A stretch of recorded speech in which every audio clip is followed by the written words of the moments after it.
हमारी 18वीं लोकसभा के चुनाव का परिणाम आ चुका है व बीजेपी लेड एनडीए ने बहुमत हासिल किया है और मोदी जी लगातार तीसरी बार हमारे देश के प्रधानमंत्री बने हैं। यह अपने आप में मोदी जी के लिए एक हिस्टोरिकल अचीवमेंट है, लेकिन माना जा रहा है कि पीएम के तौर पर मोदी जी की यह लास्ट टर्म होगी। इसके बाद मोदी जी सत्ता में रहते हुए अपने लिए गए फैसलों के लिए इतिहास में याद किए जाएंगे। देश का एक आम नागरिक होने के नाते मेरी मोदी जी से अपील है कि इस तीसरी टर्म में वे इन 10 मुद्दों पर जरूर ध्यान दें। अगर इन 10 मुद्दों पर अच्छे से काम किया गया तो संभव है कि 2029 में उन्हें चौथी टर्म भी मिल जाए।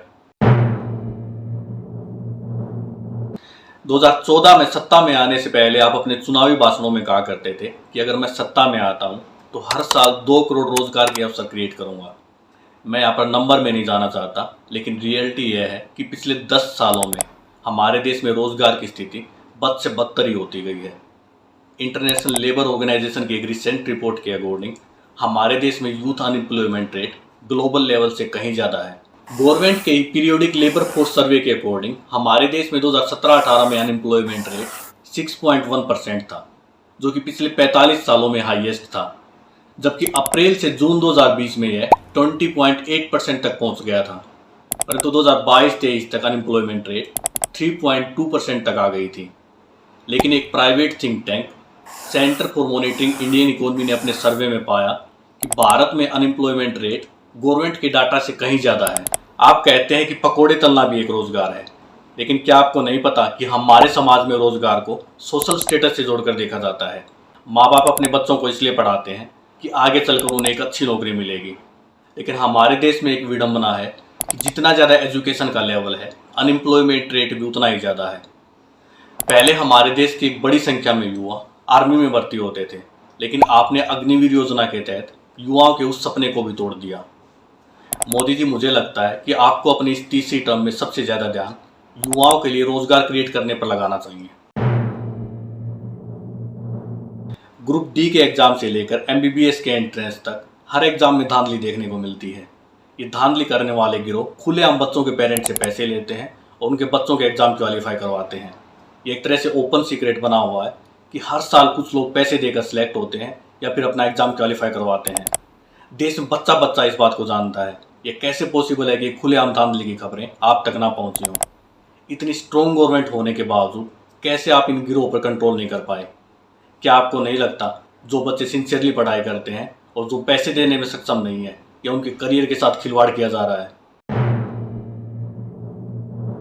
आप 2014 में बहुत हुई महंगाई की मार, अब की बार मोदी सरकार के नारे के साथ सत्ता में आए थे।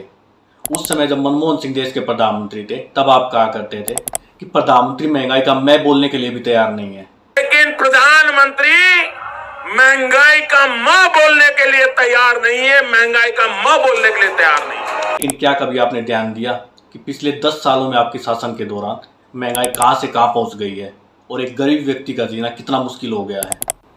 एलपीजी सिलेंडर, जो कि प्रत्येक परिवार की एक ज़रूरत है, वह 2014 में 410 रुपये को हुआ करता था, लेकिन 2022 तक आते आते वह 1100 रुपये क्रॉस कर चुका था और आज भी इसकी कीमत डबल से भी ज़्यादा है। इसी प्रकार पेट्रोल, डीजल और सीएनजी के दामों में भी बेतहाशा वृद्धि हुई है। लेकिन क्या पिछले 10 सालों में लोगों की इनकम डबल हुई है? आप चाहें या ना चाहें, लेकिन अगर आप लोगों के सपोर्ट को बनाए रखना चाहते हैं तो आपको महंगाई पर तो कंट्रोल करना ही पड़ेगा, क्योंकि महंगाई देश में हर व्यक्ति को प्रभावित करती है। आपने 2022 तक किसानों की आय को दोगुनी करने का लक्ष्य रखा था, लेकिन क्या वो हो पाए?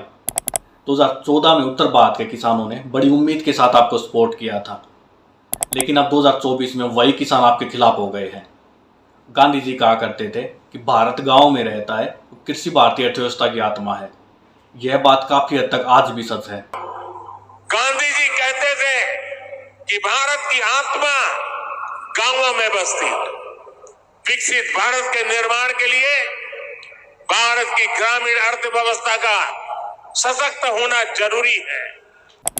हालांकि 2020 के 3 कृषि कानूनों के कारण उत्तर भारत के किसानों का आप में विश्वास कम हुआ है, लेकिन मोदी जी, आपको अपनी इस तीसरी टर्म में उत्तर भारत के किसानों के विश्वास को जीतना होगा और कृषि के क्षेत्र में रिफॉर्म करने होंगे, जिससे कि स्थायी रूप से किसानों की आय को बढ़ाया जा सके। 2014 में सत्ता में आने से पहले आप हर जगह कहा करते थे कि जितना भी विदेशों में हमारा काला धन है, हम उसको वापस लाएंगे भ्रष्टाचार पर रोक लगाएंगे और जिन भी नेताओं पर भ्रष्टाचार के आरोप हैं उन सबको जेल में डालेंगे। लेकिन क्या आपने अपने इन वादों को पूरा किया? 2014 में सत्ता में आने के बाद से आज तक आपने ब्लैक मनी का नाम तक नहीं लिया है। दूसरी तरफ जिन जिन नेताओं पर भ्रष्टाचार के आरोप लगे थे उनमें से लगभग ने आपकी पार्टी बीजेपी में शामिल होकर भ्रष्टाचार से इम्यूनिटी प्राप्त कर ली है। लेकिन जिन नेताओं पर भ्रष्टाचार के आरोप थे और जिन्होंने बीजेपी में शामिल होने से मना कर दिया, उनके खिलाफ आपने खुलकर ईडी और सीबीआई का प्रयोग किया। हमारे देश के लोगों को इससे प्रॉब्लम नहीं है कि आप ईडी और सीबीआई का प्रयोग क्यों करते हैं, बल्कि दिक्कत इससे है कि जब भी किसी नेता के खिलाफ कार्रवाई होती है और अगर फिर वह बीजेपी में शामिल हो जाता है तो उसके खिलाफ कार्रवाई रुक जाती है।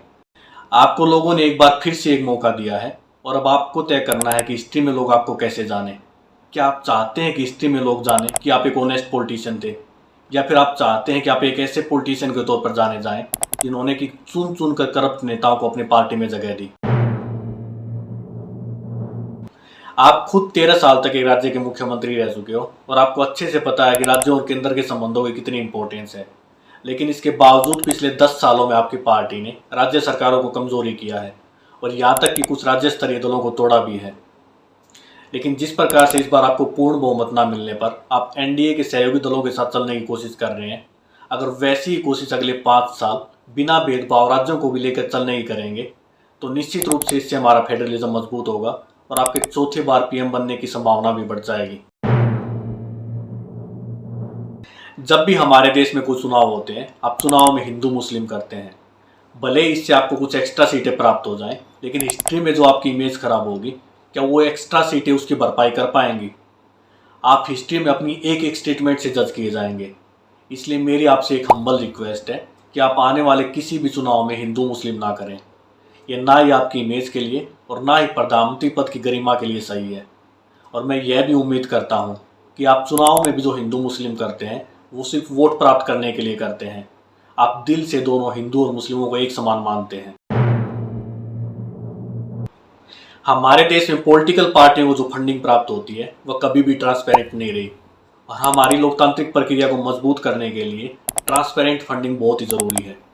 हालांकि आपने इलेक्टोरल बॉन्ड के थ्रू फंडिंग में ट्रांसपेरेंसी लाने की कोशिश की, लेकिन यह प्रक्रिया जो भी पार्टी सत्ता में होगी उसे फेवर करेगी, क्योंकि सत्ताधीन पार्टी की सारे डेटा तक पहुँच होगी और ऐसे में अपोजिशन को जो भी फंडिंग मिलती है उसकी सारी जानकारी प्राप्त हो सकेगी।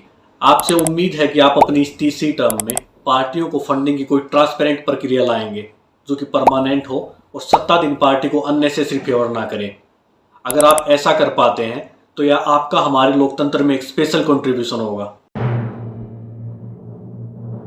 इंस्टीट्यूशंस किसी भी लोकतंत्र को स्ट्रॉन्ग बनाते हैं। अगर किसी लोकतंत्र में इंस्टीट्यूशन स्ट्रॉन्ग होंगे तो कोई भी लीडर पावर का ज़्यादा फायदा नहीं उठा पाएगा। लेकिन अनफॉर्चुनेटली पिछले 10 सालों में आपके सत्ता में रहने के दौरान हमारे इंस्टीट्यूशंस कमजोरी हुए हैं, चाहे वो न्यायपालिका हो, चाहे चुनाव आयोग हो या फिर कैग हो।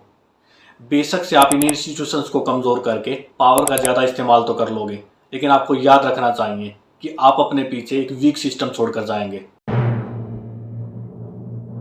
इसमें कोई डाउट नहीं है कि आप एक दूरदर्शी लीडर हो और आपको भली भांति आइडिया होगा कि आने वाले समय में इन्वायरमेंट का मुद्दा कितना क्रूशियल होने वाला है। इस बार उत्तर भारत में टेम्परेचर 50 डिग्री तक चला गया है। साथ ही हमारी राजधानी समेत अनेक शहरों में हवा रहने लायक भी नहीं रह गई है। इसके अलावा क्लाइमेट चेंज हमारी एग्रीकल्चर को इम्पैक्ट कर रहा है। हम उम्मीद करते हैं कि इस तीसरी टर्म में आप इन सब चीज़ों को ध्यान में रखते हुए कुछ लॉन्ग टर्म डिसीजन लेंगे।